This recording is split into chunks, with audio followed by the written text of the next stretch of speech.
No, dude, it takes so much Trust time the process. to like, get there. Like, you gotta trust the process and really go with that. So I resonate with those. Yeah. Like, hey, I've been doing this for 3 months. Why do I still not have money in my bank account? Yeah. Like, give it 3 more years, pal. Yeah. Start Your thinking journey has just begun, man. It's not the first time we've said that on this podcast.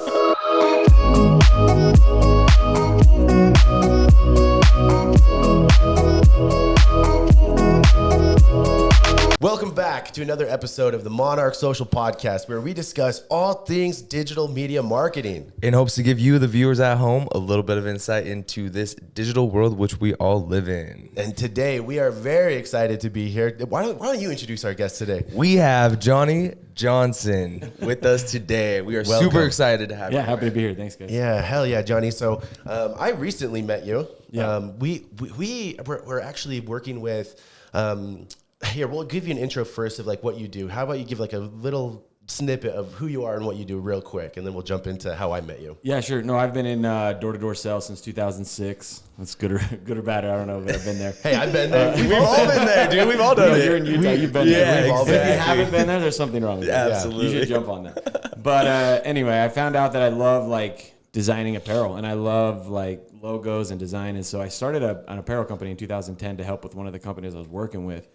And then that kind of took off, and then ever since then, I still do the door-to-door stuff, manage teams, do stuff like that. But then I have another business called Lift Threads where I will design logos, I'll print, and then that kind of factioned off to I realized that everyone gets the same blanks and everyone prints on the same material. So I started designing my own apparel. And when you say blanks, you just mean like just like the regular just blank shirts. Yeah, like a next like level blank 6210 or like a Bella plus Canvas 3001. Those are the big ones, and everyone prints on those. And they're good. I mean, they're all right, but I feel like I could do better for the same price. And so I started just figuring stuff out overseas, and now I'm got a ton of inventory. So people come to me, I can get them better quality stuff for cheaper, more unique that not every person's wearing. So I've got a brand, and then my business is unique in that everything I get from China is blank. Mm-hmm. So like BYLT built shirts, they all have built on them. And so you're co-branding every time you brand one of those. Mm-hmm. My stuff doesn't. And so you can get 100 of my shirts and people will think that you actually source those, which make you look a lot more legit. That sets you apart there. Yeah. And so that's what I've been doing now is still, like I said, still doing order stuff. And then in the interim, I've bought and sold companies, tried to help grow companies. And so, yeah. Yeah. And the main company that we were talking about of how I met you was Lift Threads. Yep. And so basically what happened is, we are, what do you want to call it? We get so much inventory, like swag stuff. Yeah. This shirt. I was noticing that's the one you made. So we order swag all the time, like quarterly, if not more. And so the main person that we were working with kind of just like fell off the face of the earth. And then I posted in one of our networking groups that we're a part of. And obviously like 100 people hit me up. Right. But Jonny stood out because he was very attentive to the detail that I put in there. And dude, it was being able to have this stuff like in different placements. You were the only person that was able to print on the sleeve, by the way. Yeah. And that's one of the big reasons that we went with you. But that's how I met you. And then you did a lot of swag. You did our hats for us. Mm-hmm. You did shirts for us. Beanies. Our beanies. Yeah.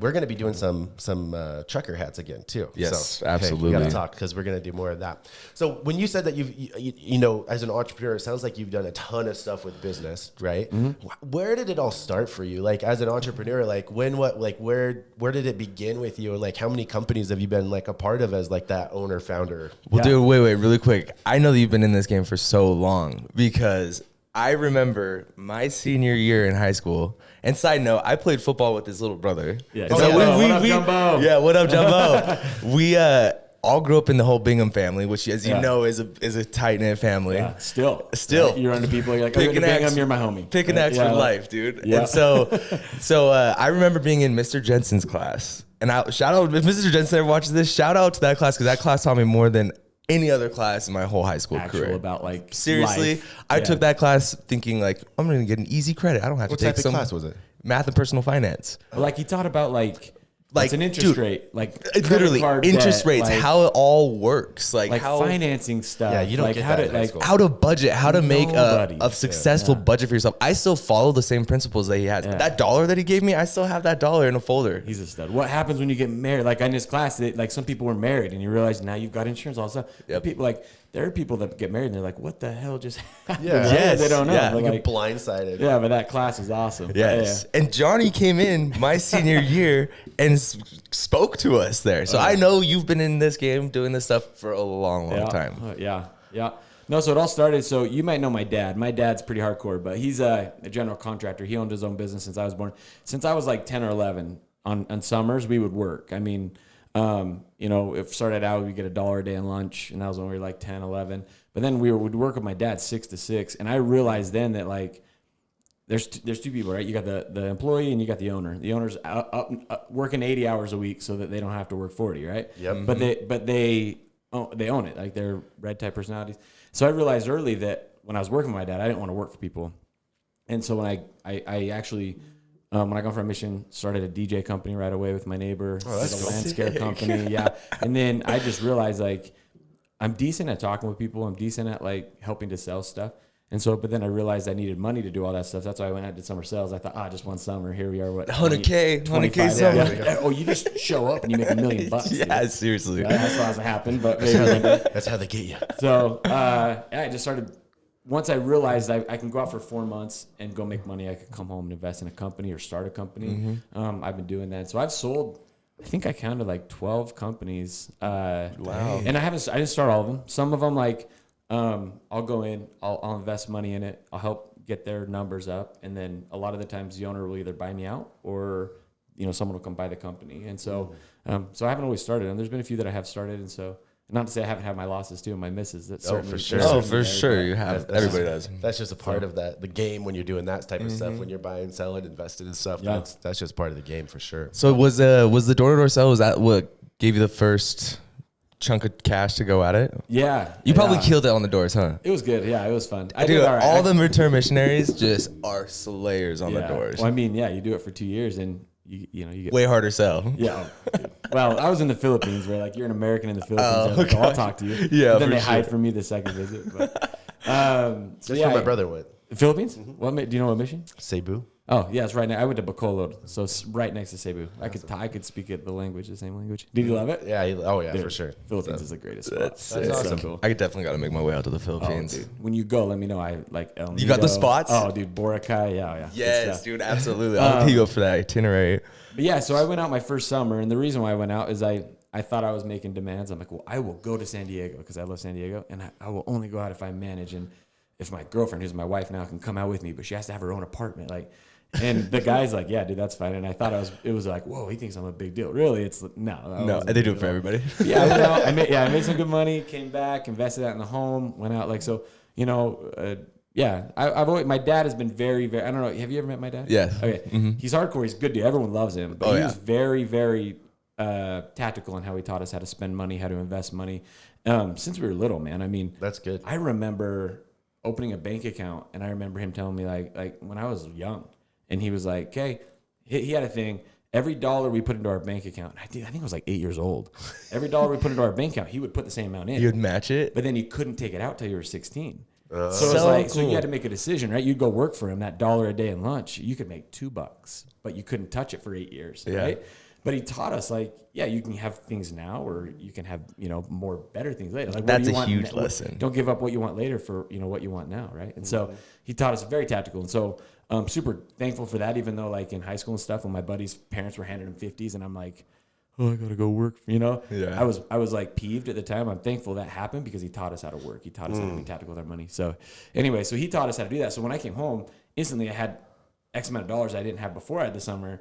So we bought our first house, which I still own, which I rent out and stuff. And then, I bought, I've owned landscape companies, pest control companies. I just sold my trailer dealership. Last week we closed on it. So Really? Congratulations. yeah, thank you guys. Worked with two of my very best friends. It was great. They I got busy in other spots. They didn't need me anymore. At first, I was needed. They didn't need me anymore. So they just ended up buying my equity, which was great. Worked out great for both of us. And so Taurus Trailer, if you guys need a trailer or repair, head over there. Hell yeah. Shout out. Still love those guys. But yeah, so it worked out great. So just along the way, I've just realized good opportunity and where I could go in and help. And so of all these businesses, what's been like your passion project, or like which one stands out the most to you that you 100% the apparel, dude. Oh, really? There's nothing like, well, anything you can make that you can like be like, holy shit, that's my hoodie, right? Like, those are my jogger pants. Like, I owned a lip balm company at one point. That was a miss. That was a huge miss. Great branding. Just we didn't know what we were doing. And if you want to start a lip balm company, you have to sell 1 million lip balms to make like profit like $47,000. I mean, it's it's that's crazy. million units. Just to, like, There's just no margin in it. But branding was awesome. I thought it'd be really good. Anyway, for sure because I was going through the airport the other day and someone was wearing my hoodie and I was like, dude, this is insane, right? Like, I went to my son's basketball game. The other coach was wearing my hoodie.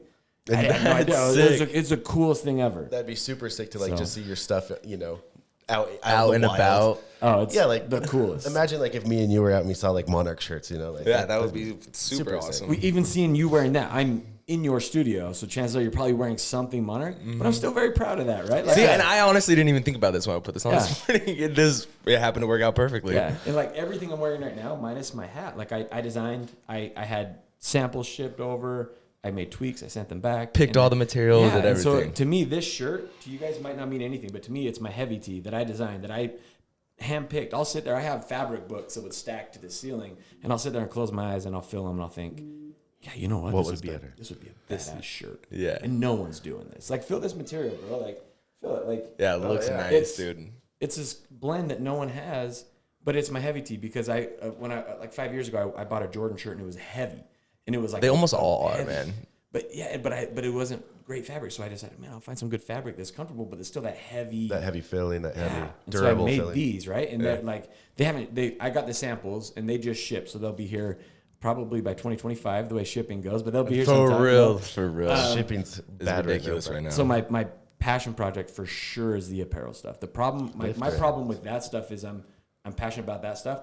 I'm not passionate about like photography. I hate photography. So I have all this your stuff. product photos that you have to put on your website to show them off. Not good at that stuff. And correct me if I'm wrong, didn't you just upgrade your studio or your office space? Like I saw you had to get a bigger space because you're doing so well, right? Well, I got a lot of inventory. You have a lot of inventory. There we go. We're churning a lot of inventory based on the bulk sales because, like I said before, my whole reason for starting the apparel, the brand, wasn't for me to start like Built, right, or Legends. It was for me to give my clients the ability to be unique. That was it. But I had clients buying my stuff and being like, dude, can I just buy one of these? And I'm like, yeah, dude, here it is. Yeah, here you go. And then that was happening quite a bit. And so then I decided to start my brand too. So really there's two. I have my wholesale, like where if you guys wanted to come in and buy a bunch of heavy tees and put your logo on it, I could do that. Yeah. Or if you wanted to buy one with my logo on it, I could do that too. And so, so both those are. So that brand kind of was spawned from the situation where people were asking for single off products. And you're like, dude, yeah, for sure you can have this. And then that's where lift threads came. Yeah. So a lot of my stuff that's out there right now doesn't have anything lift on it. It just is blank. I think that's such a good idea. Like, because like you were saying, a lot of times when you're buying blanks, it's a collab. Like you're buying that brand's blank shirt.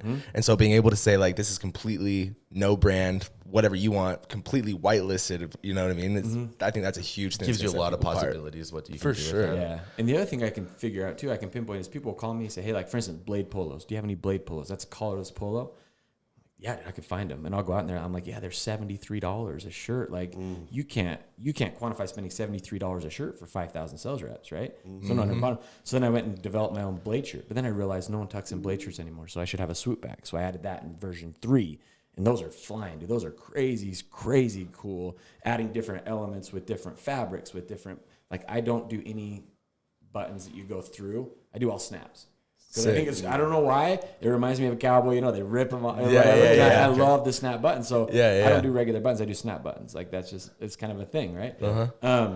But I realized that was a need in the industry and no one had that. And so I went and developed it. I went and created my own. Where do you do most of your sales? Are you mostly working with like the small business bulk orders, or are you doing one-offs on your brand? Like, for sure, it's small business. small business, like right? still the design and all. So I have stuff at our offices where I can cut vinyl and heat press vinyl, and there's a million different types of vinyl, and I educate my clients on what the vinyl is, what the best would look, and they're like what colors. My lift, like the actual lift brand sales, it's not huge right now because I'm so focused on my clients and helping my clients to get their brands out. But what I'm noticing is people will say, "Oh, where did you get that? Where did you get those polos? Those are awesome." And then they'll call me and they'll order 50 or 500 or whatever it is. Sick. What industry? I know you said like sales reps. I know you do it stuff, with schools, with teams. What industry do you think is your biggest industry? Oh, for sure, the sales, door Sales? to door. Yeah. This is a great place to be in that Dude, too. yeah. And those guys, they need like solar companies, or solar, pest control, alarms. There are a couple that are still around. Yeah. They all need their shirts. Hey, so if you have one of those businesses, you guys know who to hit up for your new shirts. Absolutely. And we're going into summer right now, baby. Yeah, we do. I mean, we'll do anyone. Like I right now, a big one that we're doing a lot of is dye sublimation. So dye sublimation is where you take a white polyester shirt and you actually dye the fabric and the fibers. And so, like, I'm trying to think. So if you rub your hand over it, you can feel it's called it's a print, and so you can where they printed it, right? Oh yeah. So if you're doing dye sublimation, they would actually dye the fabric, and so you can't. Oh, so it's not. It's like in the. Oh, so it's in the shirt. Yeah. Oh, that's and cool. So we did a Sick. bunch of teams. Like I did a bunch of little league teams, 12 jerseys at a time, and those are really fun because I'm the only problem with that is I get like engulfed in developing the design.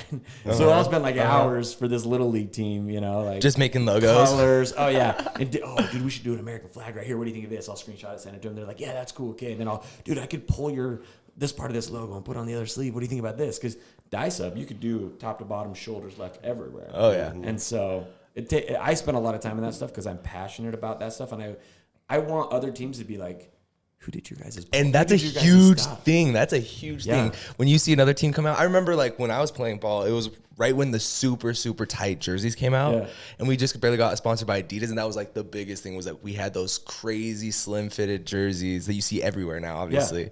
But like that's a huge thing. Seeing other teams, what they're doing and how they're swagged out, it sets them apart. And look good, feel good. Look good, play good. Yeah, you show up a little league tournament and you have the best looking uniforms.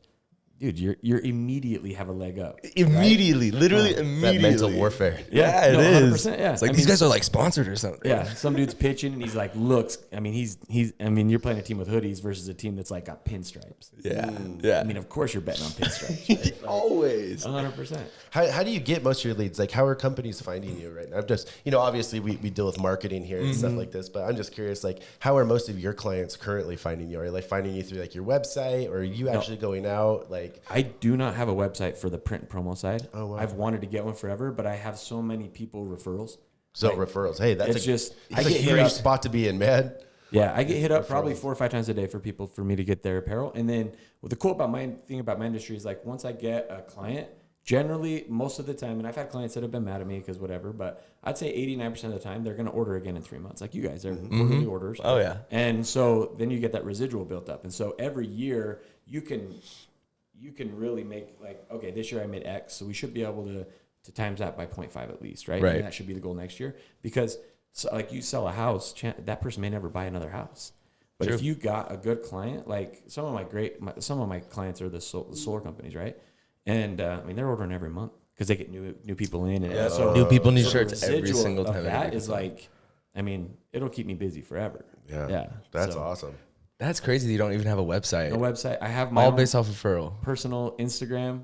But even then, I don't post on my personal Instagram a lot of. I mean, I'm starting to more now. In fact, I need to because I need to. But I just don't. Like people hit me up all the time. Like, hey, I know you do shirts. Like, can you do this? Like, yeah, I can do that. And the other thing I do a lot that people will see is like things that other people are not willing to do because it's hard. Like people will not do team jerseys because there's only 12 of them, so there's no money in it. Like, hey, if you're gonna jersey me, I'm not becoming a millionaire off your jerseys. I promise you. But like. I care about it, A. And B, like, I want it to look good. Like, I want your team to go out and feel good. Like, I had a dude, 10 o'clock at night. Give him that confidence, Yeah. Guy came to pick up jerseys from my house at 10 o'clock at night last night. And he don't even know this. I made 12 jerseys for him. I think my profitability from those 12 jerseys was probably like $40. I mean, it wasn't a ton, right?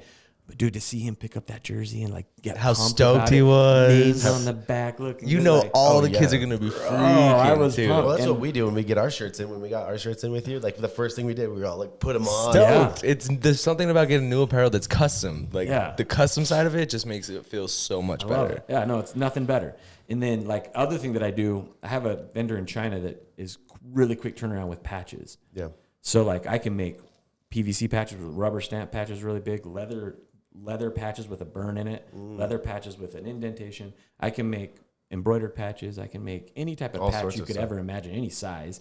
Velcro, like we do some for the military, Velcro. Sick. Actually, military is one of my bigger clients, and I designed their logo for them. Their new Oh, logo. wow. Yeah, so No way. That's cool. yeah, that I see a lot of those shirts. They order a ton. It's a Mount West militia out there, so shout out to the Air National Guard. Nice. But yeah, we do a ton. So I see those all over. It's just really, really cool when you put so much time and passion and energy into something and you see it. Like Out you and can about. see it. Yeah. Yeah. It's cool.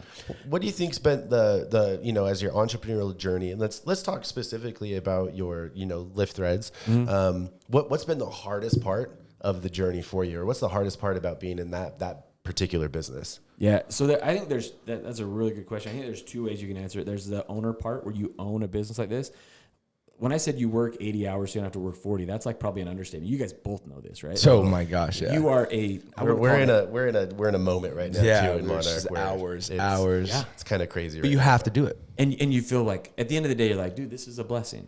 But when you're working on a Sunday morning at 6 a.m. because you have deadlines on Monday, like, you're like, this sucks, man. Like, I'm gonna go work at 8 to 5 and be happy, right? Dude, because it sucks. I can't tell Yeah, you the that's a amount of, battle. like we use for our internal communication systems here at Monarch, we use Discord, and I can't tell you how many like 3 a.m., 4 a.m. messages I've had from like- Koa this last week at like 3 in the morning. Yeah. It's like, I hit that like 3-4 o'clock, and that's where it just is like when problems inside of technology, like just when you're working with software, it's like the glitches that there's like out of your control to even like fix, but you have to like go through hours of testing just to make sure that it's not on your end. There's breaking points, and I've hit But those. to your point, like we work when we have to work, and I think that's like what business owners are. Yeah. And you it's have like- to look at it as a blessing. Like you literally have to look at it as like it could be worse. Like if you were doing that 9 to 5, there would be so many more other times where you're just like, dude, this is the worst. I hate this. You have no freedom. You're just punching that clock, and and no knock to those, because there's some people that do really well inside 9 to 5s, but we don't. We know that, man. But yeah, to your point, like sometimes you got to put in like 14-hour days and yeah. multiple days in a row. 24 days, like, So- sometimes you just 24 gotta hours. like do it, but like I never have to miss one of my, and I'll always prioritize my family over everything. Oh, right? for sure. I'll never have to miss my girls' dance recitals ever. That's awesome. You wanna know why? Because I can work today for 5 hours longer so that I can go to their ball game tomorrow, right? And that's a huge thing to me. That's why I do it, is because family for me is number one. You know my family. I come from that, right? Oh, Like, yeah. we're super tight knit, and like my dad made ways to come to every game, coach, and everything.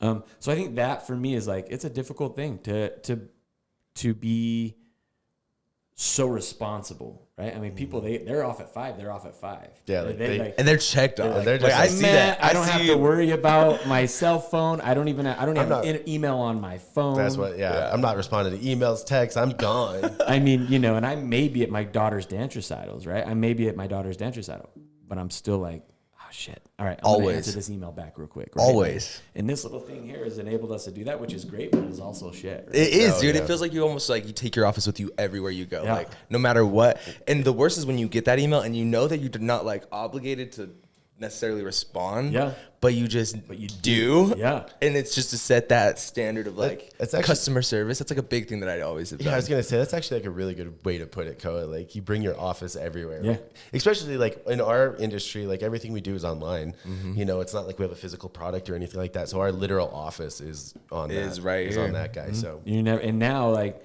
I mean, you used to go on a cruise or Mexico. You're like, cool, I'm out. Checked out. Like, checked Nah, out. dude. Psych. We got back We got from Wi-Fi. Cancun like a couple of days ago, and I worked the whole time I was there. That's it. But like, you're never truly gone now. Like when my dad owned his business, I remember working with him. He got the first like the car phone, right? The big phone. Oh, yeah. Sick. And it worked. But I remember him saying like, this is great, but it also sucks because now I'm always working. Like I'm always working, and now it's even worse because we have everything. Well, the other Yeah. thing too, and I was just talking about this with my friend of mine, is because we have these cell phones, clients, friends, family, they think that since you have a cell phone, like they have 24-hour access to you. Yeah, it's crazy. They know they can get a hold of you, or like they expect it, or they're almost entitled to it in some sort. And friends and family too. You know, like if you have a cell phone, you better be answering my texts and answering my phone calls. But and I've had to make boundaries myself, because it can drive you crazy. But That's great. cell phones, best and worst thing ever. Bro, Yeah.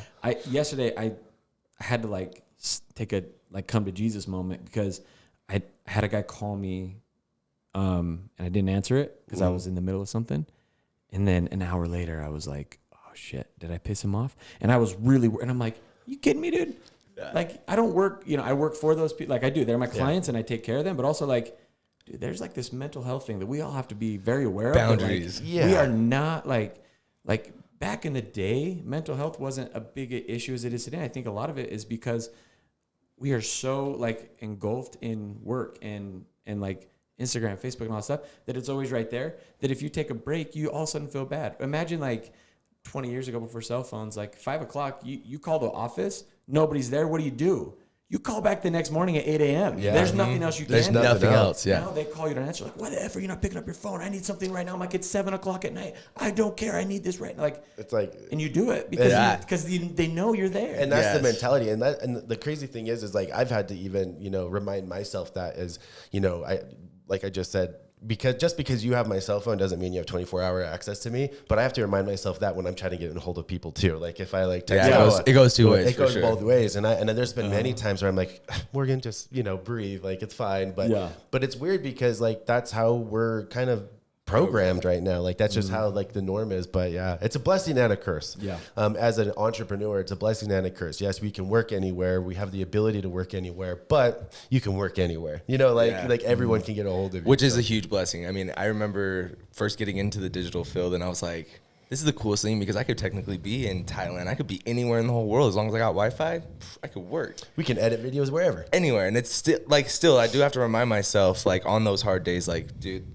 this is way better than it could be. Like, this is what we're choosing. You wanted to do this. This is like, you have to look at it as a blessing, and that's what keeps you motivated too. It's like, okay, stay sane. It's not as bad as you think it is at this moment. I always tell myself, like, every job, they call it a job because it's a job, and every job has a level of suck, right? Yeah. NBA players, even. Oh yeah. They have a level of suck. Football players, like. Oh yeah. They have. There's a level of like, I hate this in every single job that's out there, and I don't care if you're like, I love my job. There's a point, because they call it a job, where you're like, damn, I hate this. Not a fan. Sucks, Not a fan of that one. And I remind myself that all the time, and also remind myself, dude, you worked really hard for this. Like breathe a minute and realize like, chances are everything's going to be fine. Just chill, like breathe. And even speaking of that, that was actually going to be my next question, Johnny, is, you're a seasoned business owner.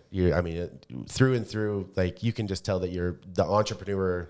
You've had many businesses, you've done a ton of things, very successful. Thank you.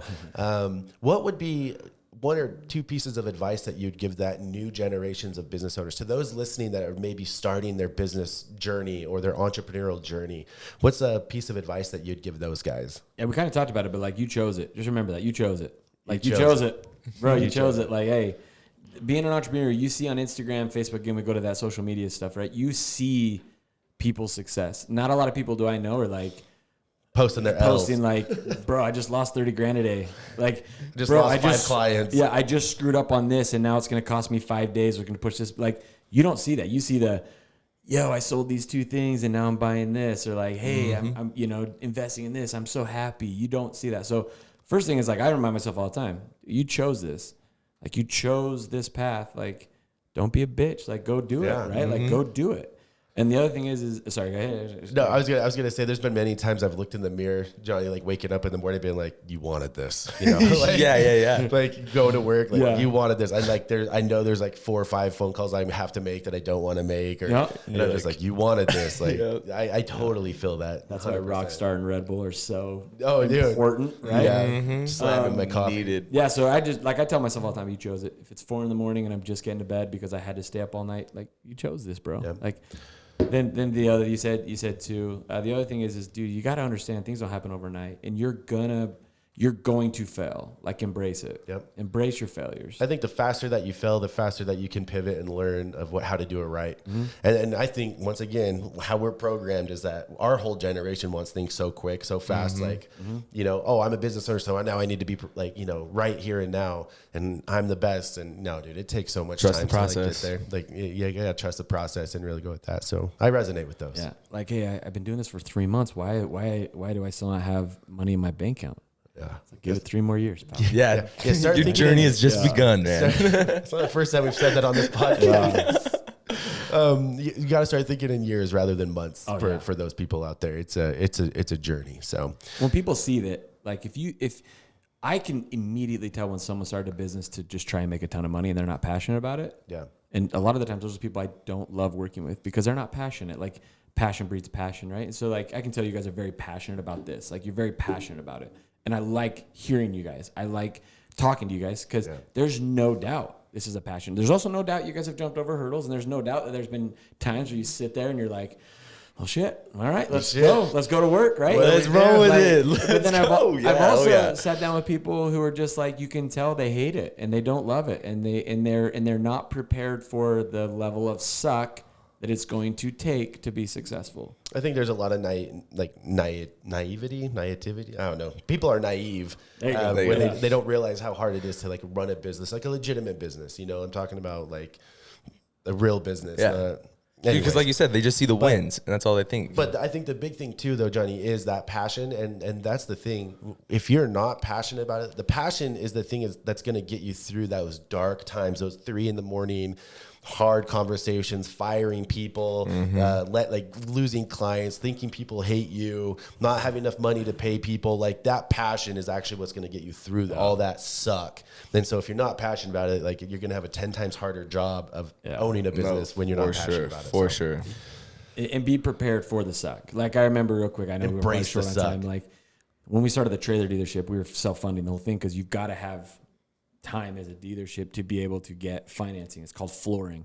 So I remember we would buy a bunch of trailers, right? And like every penny scraping, here's our trailers, right? And then we'd sell a couple, but we'd have to pay our vendors, but we didn't have enough money to pay our vendors, so we'd write a check. Sorry, Jarvin, this was 3.5 years ago. We'd write a check, we'd take a picture of it, and be like, hey, we put this in the mail, and then we'd be like, all right, we got to sell 2 more trailers today. We got to sell this. And then when we sold those trailers, we'd be like, hey, we put it in the mail. You know? That's the best way of burning the bridges. It's like, burn the bridges. We're going all in. You got to get these sales, man. I remember me and my business partner, it was just he and I at the time. We were just like, all right, dude, we got to sell some trailers. We were going to be in trouble. And we always did because we didn't have another choice. And then it got to the point where that was hard, but we look back on that. Those were fun days. Like, I'm sure you guys have the same thing. You look back on the sucky days where you were problem solving every second, strategizing, putting out fires, and you're like, man, I kind of miss that. Like, I kind of miss that. Like, you go to work just wondering, what am I going to have to piss on today to put out a fire to be able to get back to, you know, like, all right, I feel like I can breathe for another 5 minutes. Oh, here we are again. Put out the fire, and then I can breathe. Like, those are fun days. Embrace them, man. That's when you grow. Hell yeah. Right? Completely agree with that. 100%. Like, that's to the T. Yeah. Well, Johnny, we'll end on that one. I know that we're getting at the end of the time, but just once again, thank you so much for being on our podcast. Thank you. Your story is really awesome. I'm sure we're gonna probably hear more of it. Let the people know listening where they can find you. What's the best way to contact you? So yeah, just go to my Instagram, usually JK Johnson. As much as I dislike social media, it's a necessity, and so we use it a lot. JK Johnson on social media. And then I'll give you guys a discount code you can shoot out, and then for like any of my apparel stuff. Oh hell yeah! Sick. All that stuff. Yeah, we'll get a discount code for everyone who's listening, and we'll attach it below. We'll put a link in the bio, guys, of this. So if you're listening, I'll attach all of Johnny's stuff there. Once again, thank you for listening to us. Tell us where they can find us. You guys can always find these podcasts. The video is going to be on YouTube at Monarch Social Brand, and then on all major streaming networks, including Spotify and Apple Podcasts. You can go ahead and give us a good old listen. Thanks, guys. Till next time. See ya. Thanks, guys.